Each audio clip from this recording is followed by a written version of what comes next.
Honorable Chief Ministers, ladies and gentlemen, I am happy to be here today at the conference of Chief Ministers of Northern India organized by the Chambers of Commerce and Industry. It gives me great pleasure to share my thoughts with the Chief Ministers of some of the largest states of the country and some of the captains of the Indian industry and to discuss with them some important matters of relevance to all of us. It is necessary to note that today India is among the fastest growing countries in the world. The growth rate has increased to more than 7% in the last decade and our share in the world trade has more than doubled in the last 2 decades. I would like to inform you that we are the third largest economy in the world in terms of purchasing power. However, I would like to inform you in this connection that our growth rate has decreased to some extent in the last 5 years, and I have to point out that growth is dependent on the investment rate and also the proper use of capital. So in the first place we have to create the conditions required for this purpose. Ladies and gentlemen, in the light of the experiences of the past 50 years, we are well aware that the manufacturing sector is a very important tool for the creation of jobs in the country.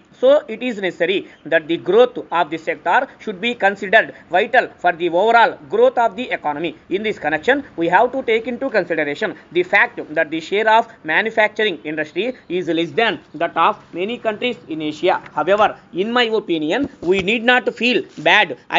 As I think you will be glad to note that the average age of our population is below 30 years. More than 60% of it is in the working age group. So there is no doubt that we are in a position to encourage future growth. At the same time, it has to be borne in mind that it is necessary for us to create jobs for such a large working population. In this connection, I would like to point out that we have plans to increase the contribution of the manufacturing industry to 20%. It appears to me that we have to change our priorities with reference to the position in the rest of the world. I would like to suggest that for this purpose we should strengthen the weak areas in our country.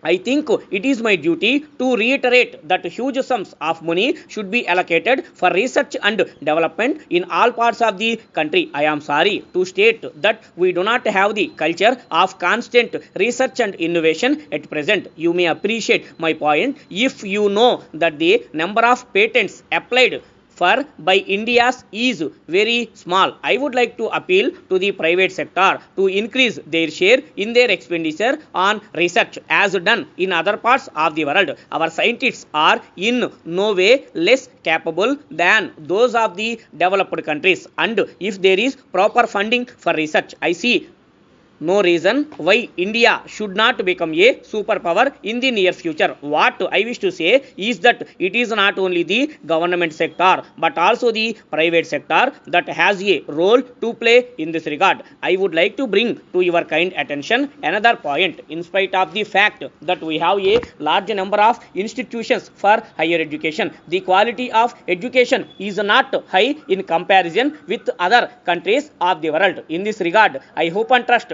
that our schools and colleges will become centers of excellence as soon as possible. In other words, we have to encourage the creation of a number of talented teachers in order to achieve this end. It is a matter of satisfaction that our country is mainly an agricultural country. In spite of this, we are facing food shortage in some parts of the country. It is a sorry state of affairs. So, as a matter of necessity, we have to find ways and means to increase food security and to provide equitable development. You may be aware of the fact that the role of the service sector has increased very much in the past few years, and to achieve economic growth, we must improve our services in the banking and technology sectors. In this connection, I would like to point out that our banking and financial industry was able to face the slump last year as a result of our regulatory system. You may have noticed that large sections of the population were not affected by the slowdown in recent years in other parts of the world. I would like to point out that states